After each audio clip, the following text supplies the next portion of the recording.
오늘은 6월 28일 주일입니다. 영과 진리로 살아계신 하나님을 예배하겠습니다. 우리 사도신경으로 우리의 신앙을 고백합시다. 나는 전능하신 아버지 하나님, 천지의 창조주를 믿습니다. 나는 그의 유일하신 아들, 우리 주 예수 그리스도를 믿습니다. 그는 성령으로 잉태되어 동정녀 마리아에게서 나시고 본디오 빌라도에게 고난을 받아 십자가에 못 박혀 죽으시고 장사된 지 사흘 만에 죽은 자 가운데서 다시 살아나셨으며 하늘에 오르시어 전능하신 아버지 하나님 우편에 앉아 계시다가 거기로부터 살아있는 자와 죽은 자를 심판하러 오십니다. 나는 성령을 믿으며 거룩한 공교회와 성도의 교제와 죄를 용서받는 것과 몸의 부활과 영생을 믿습니다. 아멘. 우리와 함께 하시는 성령님을 기대하며 우리 모일 때 주 성령 임하리 찬양하겠습니다.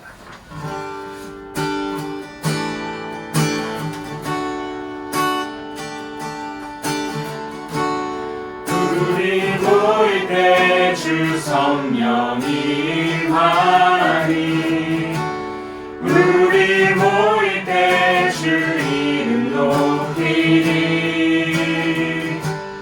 우리 마음 모아 주를 경배할 때 주님 축복하시리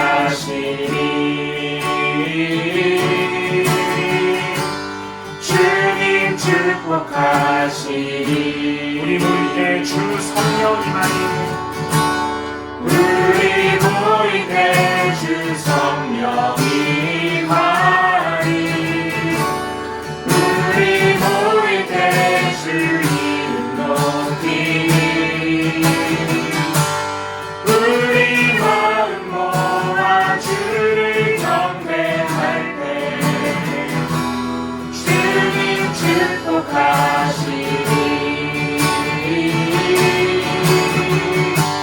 주님 축복하시리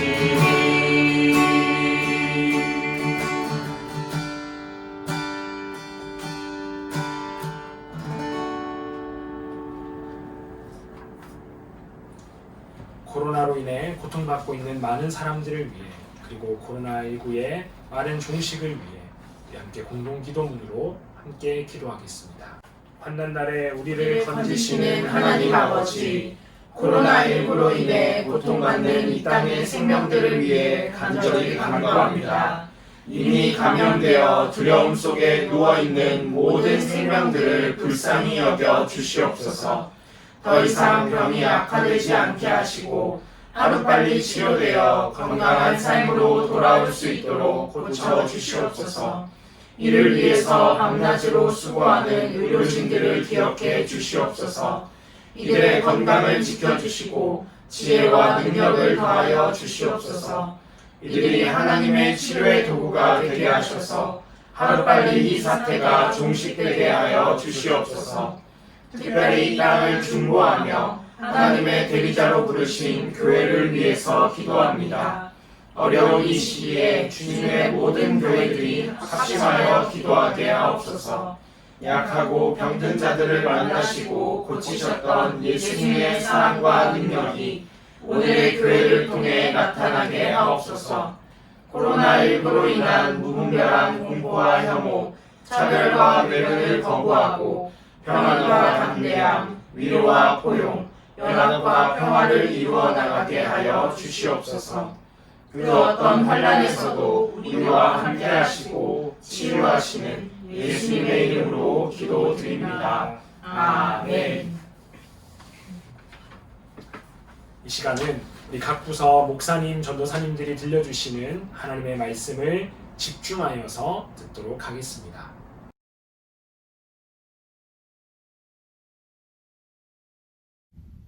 사랑하는 아동일부 친구들, 안녕하세요. 이번 주에는 장마가 시작되어서 날씨도 많이 습하고 비도 종종 내렸어요.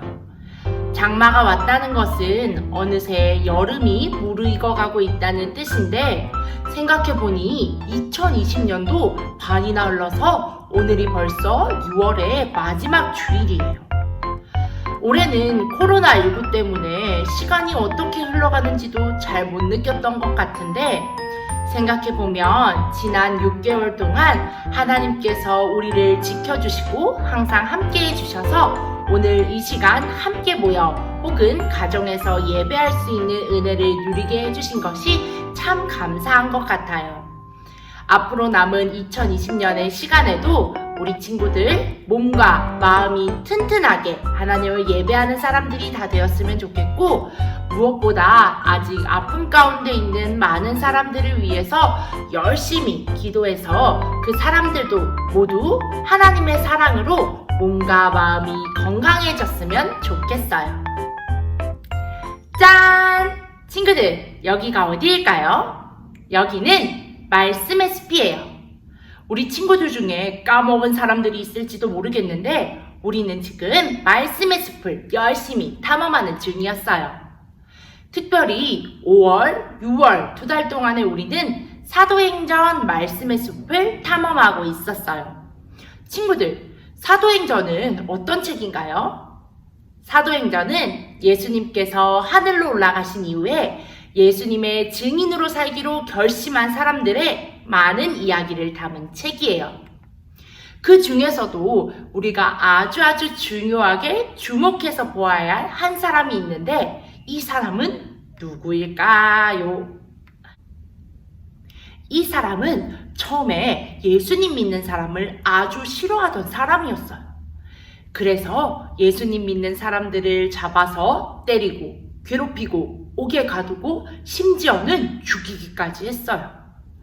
그렇지만 이후에 다메섹이라고 하는 곳에 가던 길에 예수님을 만난 이후에 이 사람은 놀랍게 변화되어서 언제 어디서나 예수님의 이름과 복음을 전하는 사람이 되었어요. 이 사람은 누구일까요? 맞아요. 바로 사도 바울이에요.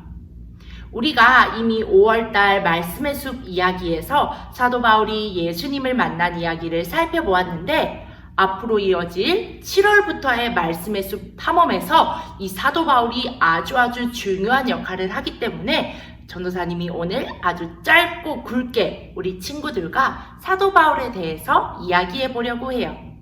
우리 말씀을 쉬운 성경으로 한번 같이 볼까요?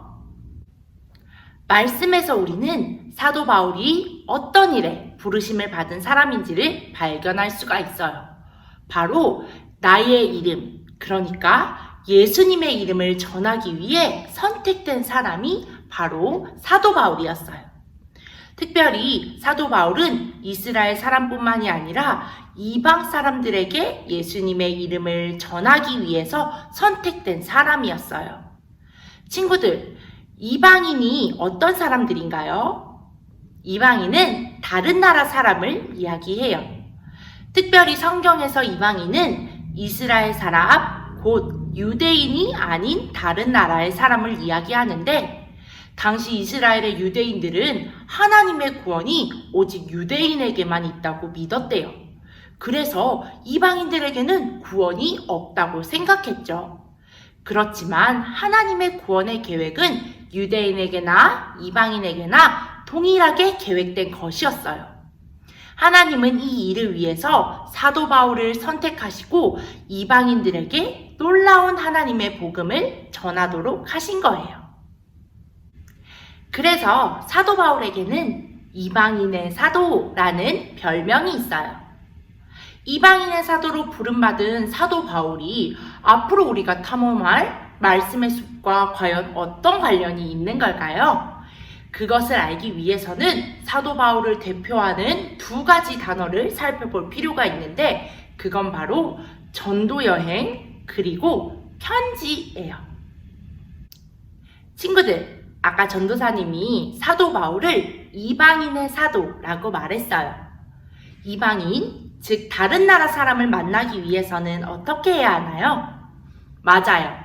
다른 나라로 여행을 떠나야 해요. 우리가 여행이라고 하면 즐기기 위해서, 재미있게 놀기 위해서 떠나는 것이라고 생각하지만 사도 바울의 여행은 그게 아니었어요. 사도 바울은 이방 사람들에게 예수님의 이름 그리고 복음을 전해주기 위해서 여행을 떠났어요. 그래서 우리는 그 여행을 전도 여행이라고 부른답니다. 지금 같으면 우리가 다른 나라에 가기 위해서 비행기를 타고 하루 혹은 이틀이 걸려서 금방 슝 날아갈 수가 있었을 텐데 사도 바울이 전도 여행을 할 때는 비행기가 없었어요. 그래서 사도 바울은 배를 타고 아주 긴 시간 다른 나라로 이동을 하거나 뚜벅뚜벅 걸어서 많은 사람들을 만나서 하나님의 복음을 전달해 주었답니다. 사도 바울이 이렇게 전도 여행을 하는 중에는 큰 풍랑을 만나서 죽을 뻔한 위기도 있었고 예수님 전하는 것을 방해하는 사람들로 인해서 옥에 갇히고 매를 맞는 고통을 당하기도 했어요. 그렇지만 바울은 끝까지 포기하지 않고 예수님의 복음을 열심히 전했죠. 그 결과로 맺어진 많은 열매들 중에 아주 중요한 열매가 바로 이방 나라들의 교회가 세워지기 시작했다는 거예요. 그런데 여기서도 한 가지 문제가 발생했어요. 우리가 교회에 오면 예배 시간에 말씀을 전해주고 또한 교회를 돌보는 목사님이나 전도사님 같은 교회의 지도자들을 만나게 되는데 사도 바울은 이방인의 사도로서 여러 나라를 여행해야 했기 때문에 한 교회에 오래 머물러 있을 수가 없었어요. 그래서 사도 바울은 여러 곳을 여행하면서 이전에 세웠던 교회들과 방문했던 교회들의 편지를 쓰기 시작했어요. 이게 뭘까요, 친구들? 이건 바로 신약 말씀의 숲에 있는 편지들이에요. 신약 말씀의 숲에는 총 21의 편지가 나오는데 우리는 이것을 서신서라고 이야기해요. 이 21의 서신서 중에서 사도 바울이 쓴 편지가 13통이나 된다고 하네요. 우리 사도 바울은 정말 편지왕이죠. 사도 바울은 이 편지를 써서 많은 사람들과 하나님의 교회를 위로하고 격려했어요. 심지어 바울이 이 편지를 쓸 때 대부분은 감옥에 갇혀 있을 때였는데 감옥에서도 바울은 하나님의 뜻과 마음을 전달하기 위해서 이렇게 편지를 썼답니다. 사도 바울은 이 편지를 통해서 많은 교회들을 위로하고 격려하며 하나님의 뜻을 전하기도 하고 때로는 잘못된 길로 가고 있는 사람들에게 따끔한 충고를 전하면서 하나님의 뜻대로 돌이킬 것을 이야기했어요. 교회뿐만 아니라 많은 사람들에게도 이 편지를 통해 하나님의 뜻과 하나님의 길이 무엇인가를 이야기해 주었죠. 여러 사람들과 하나님의 교회는 사도 바울의 편지를 통해서 힘과 용기를 얻고 하나님의 말씀대로 살아갈 수 있었답니다. 우리는 이제 사도 바울의 걸음을 따라가며 말씀의 숲을 탐험하게 될 거예요. 다음 주부터는 사도 바울이 쓴 편지, 서신서들을 하나하나 살펴볼 것이고 9월에는 사도 바울의 전도 여행을 더 구체적으로 살펴보면서 복음이 어떻게 전달됐는지를 알아보려고 해요. 그런데 여기서 친구들, 우리가 이 말씀의 숲 여행을 통해서 진짜 깨달아야 할 것은 무엇일까요? 사도 바울이 얼마나 훌륭한 사람인지, 얼마나 대단한 사람인지를 알아야 하는 것일까요? 그렇지 않아요. 우리는 이 여행을 통해서 사도 바울이 전한 복음의 주인공이신 예수님을 알아야 해요. 그리고 하나님의 말씀과 하나님의 뜻과 하나님의 마음이 어디를 향해 있는지를 깨달을 수 있어야 해요. 사도 바울이 여러 가지 위험을 무릅쓰고 생명의 위험을 무릅쓰고 이 복음을 전달했던 이유는 하나님께서 그 일로 사도 바울을 부르셨기 때문이에요. 우리도 마찬가지예요. 사도 바울을 부르신 그 하나님께서는 우리 한 사람 한 사람의 삶을 향해서 놀라운 계획을 가지고 우리를 부르시는 분이에요. 우리가 앞으로 이어질 말씀의 숲 여행을 통해서 사도 바울과 같이 하나님의 뜻과 마음이 어디에 있는지를 깨닫고 그 복음의 놀라운 비밀을 발견할 뿐만 아니라 우리의 삶을 향하신 하나님의 부르심이 어떤 것인지를 깊이 생각하고 깨달아서 하나님께 순종하는 사람이 되기로 결심했으면 좋겠어요. 그렇게 할 때에 하나님께서는 우리 친구들을 통해서 아주 멋진 하나님 나라의 일을 이루어 가실 거예요. 우리 그렇게 되기를 기대하고 소망하는 마음을 가득 담아서 기도하고 말씀을 마치도록 하겠습니다. 사랑하는 하나님, 하나님의 부르심에 순종하여 이방인의 사도가 되었던 바울을 통해 하나님의 놀라운 계획과 역사를 알게 하시니 감사합니다. 사도 바울을 사용하신 하나님께서 우리의 삶을 향한 멋진 계획을 가지고 계신 줄로 믿습니다. 나를 향한 하나님의 부르심을 기대하며 믿음으로 순종하는 우리가 되게 해주세요. 예수님 이름으로 기도합니다. 아멘. 이제 우리 함께 마지막 날에 힘차게 박수하며 찬양하겠습니다.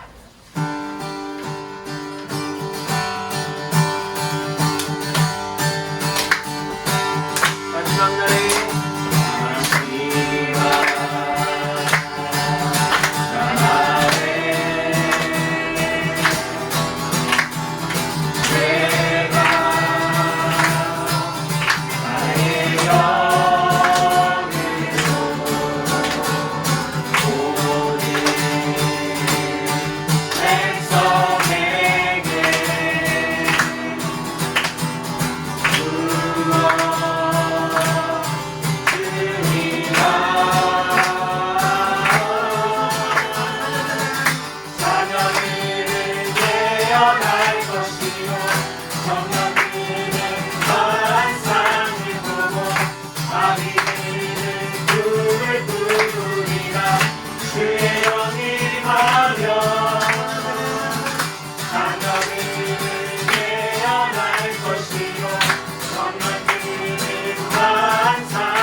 오늘부터 시작되는 새로운 한 주간도 우리 성령 충만하게 기쁨 가운데 살아가는 우리 모두가 되기를 간절히 소망합니다.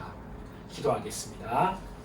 이제는 우리 주 예수 그리스도의 은혜와 아버지 하나님의 무한하신 사랑과 성령님의 감동 감화 교통 충만하게 역사하시니 하나님 사랑하는 신일의 모든 다음 세대 위에 우리의 가정과 우리의 학교와 우리의 나라와 우리의 모든 삶의 현장 위에 이제로부터 영원토록 함께 하시기를 간절히 축원하옵나이다.